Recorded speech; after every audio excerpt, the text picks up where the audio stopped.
Oi, povo, tudo bem? Hoje é dia de mais uma aula de cartografia, primeirão. Nós vamos falar hoje sobre projeções cartográficas, tá bom? Então acompanhe o texto, os mapinhas são muito importantes, tá? E acabam exprimindo um pouquinho sobre as visões de mundo.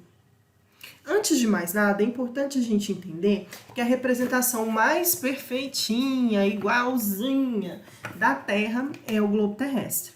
Porque ela tem o mesmo formato, então ela vai manter tanto a questão das áreas, como a questão das distâncias, tá? Como o formato da Terra é a projeção mais assim fidedigna que nós temos, são os globos, mas ela não é utilizada com frequência. Por quê? Porque o globo, a gente está falando de uma projeção, de um mapa, de uma representação cartográfica muito difícil de carregar, que tem uma escala que não permite a visualização, né? É complicado o manuseio, então a gente acaba sempre trabalhando com papel, que é mais fácil, né? Para você estar ali manuseando. Então a gente acaba não utilizando muito o globo, mas ele é interessante para a gente entender a disposição dos continentes, dos oceanos, o formato da Terra e por aí vai, tá bom? E a gente vai falar um pouquinho sobre esses mapas e a visão de mundo presente aí na cartografia.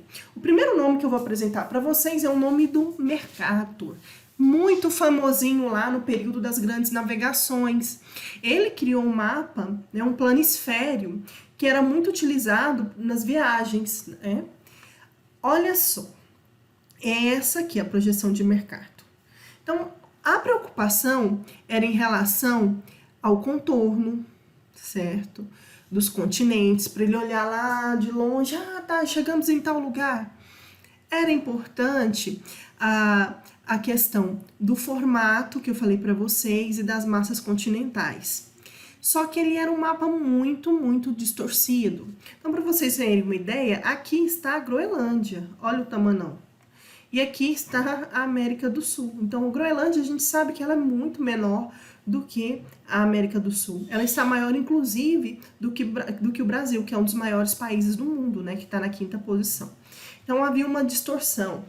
E também, nós temos aqui uma evidência da Europa, né? Centralizada no meio do mapa, como a gente já viu, a questão do eurocentrismo, a importância da Europa, né, como a grande civilização, como centro econômico, histórico, cultural do mundo. Então, essa valorização, essa supervalorização da Europa se dá também por conta dessa centralização. Lembra que eu falei para vocês, terrinha redonda, então eu posso centralizar e representar no meio do mapa qualquer lugar, né? Porque a gente está falando aí de uma esfera, certinho? Agora, nós temos uma outra projeção, que é a de Peters, que ela já é daí de um período após a Segunda Guerra Mundial, que ele já teve uma preocupação maior de representar os países, os lugares com seus devidos tamanhos, tá? Uma maneira de valorizar e representar cada país, tirando um pouco essa questão de submissão, que era simbólica, mas que estavam presentes ali nos mapas. Então, ele acaba sendo fiel ao tamanho dos países, né? A superfície real. Então, observem, olha a diferença aqui da América do Sul, se comparada aqui nesse primeiro mapa. Olha o quanto o Brasil ficou maior quando a gente compara com o de Mercator, tá? Olha o tamanho da Groenlândia aqui nesse mapa. Olha como a África do Sul está maior. Olha ela aqui. África do Sul não, é o continente africano. Olha o continente africano aqui, o quanto ele está menorzinho. E olha o tamanho da Europa. Então, até a Europa estava sendo ampliada na projeção de Mercator. Professora, mas esse mapa ele tá tão estranho desse tal de Peters, ele tá parecendo que tá espichado, sim. Então, há uma distorção, sim, tá? Nesse sentido aí longitudinal, porém, ele acaba correspondendo aos tamanhos corretos da área. Então, um mapa é excelente para a gente estudar aí, por exemplo, a questão dos países em relação ao tamanho, né, deles. E também para dar destaque a países subdesenvolvidos. Por que não? Certo? Vamos então agora falar um pouquinho a respeito das projeções cartográficas. Existem vários tipos de projeções cartográficas, mas aqui vocês vão ver a cilíndrica, a cônica e a azimutal. Eu vou tentar explicar para vocês de uma maneira muito tranquila para vocês entenderem, tá? Então, tá aqui a Dona Terra. Eu peguei uma folha de acetato que eu utilizo para fazer bolo, mas dá para vocês imaginarem mais ou menos. A projeção cilíndrica é mais ou menos isso aqui, ó. É como se a gente projetasse, tá, um cilindro sobre a Terra. Observem que esse acetato, ele está tocando aqui na região equatorial, mas olha, nessas partes aqui, ó, né, das zonas temperadas e nem tão pouco aqui no Polo Norte, nem no Polo Sul, não é tocado. Vocês perceberam? Então, o que a gente pode levar em consideração? Que a representação, eu vou conseguir copiar direitinho com essa, né, com essa folha, a Austrália, eu vou conseguir representar bem a zona equatorial, mas quando eu falo das médias e altas latitudes, eu não consigo, porque o papel não toca essa superfície. Então, essa seria a projeção cilíndrica.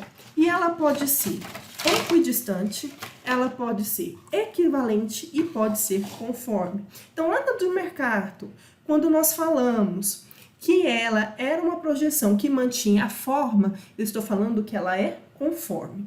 No caso da de Peters, que mantinha lá o tamanho, ela é, então, uma projeção equivalente, porque ela não mantém a forma, mas ela mantém as direções, os ângulos e as proporções, ou seja, os tamanhos. Já na equidistante, o que vai manter são as distâncias. Então, projeções cilíndricas como essa que eu representei, colocando o papel em volta, nós temos, então, esses 3 tipos aí. Lembra que eu fiz dei a volta na Terra? Tá aí, ó. É basicamente isso aqui que a gente fez. Então, vai tocar aqui, ó, nas pequenas e até mais ou menos as médias latitudes, e aí à medida que você vai subindo para os polos, já não toca mais. É bem nessa área aí que vai haver as distorções, ou seja, que vai ficar alargado demais, que vai ficar maior, que é aquelas distorções que a gente viu ali na projeção de Peters e Mercator. Olha só. Tem também uma projeção, que é a projeção cilíndrica de Robson. O que é isso? Ela é uma projeção global da Terra também, assim como a de Peters e de Mercator. Ela não é conforme, ela também não é equivalente, tá bom? Porém, ela é uma projeção que tem distorções, mas as distorções são pequenas, tá? Então, ela acaba tendo várias distorções, porém, são mínimas. Então, por mais que tenha as deformações, ela acaba se aproximando um pouco mais da realidade, tá bom? Agora a gente vai falar da projeção cônica. A projeção cônica, como o próprio nome diz, a gente vai imaginar um cone, né? Então, um cone imaginário. Esse papel é muito comprido, gente, eu não posso cortar, porque ele tem um destino que é fazer uma torta limão. Mas eu vou limpar ele, tá? Que eu tirei para usar. Que é você imaginar um cone imaginário, assim, ó, na superfície terrestre. Esse cone, ele vai conseguir tocar a parte sul? Então, ela vai pegar aqui a área equatorial, né? Vai pegar as médias latitudes, mas também não vai tocar na parte das altas latitudes. Portanto, ele também vai apresentar distorções. Olha aqui no desenho. Eu fiz em cima e ele fez embaixo, né? Tanto faz.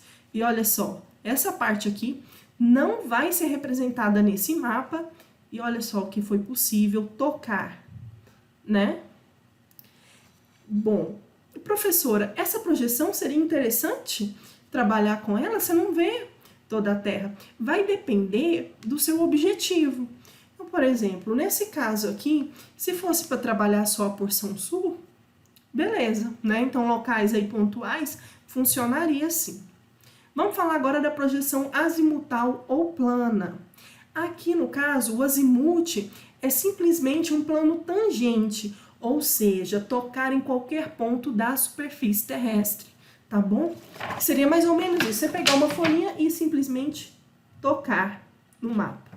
Tocar assim. E você representaria ali aquela área de contato. Simplesmente isso aqui.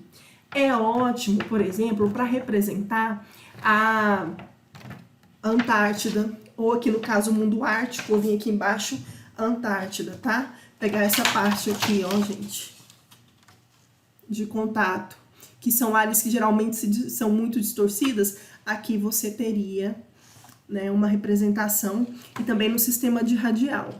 Observem aqui, ó. Olha só.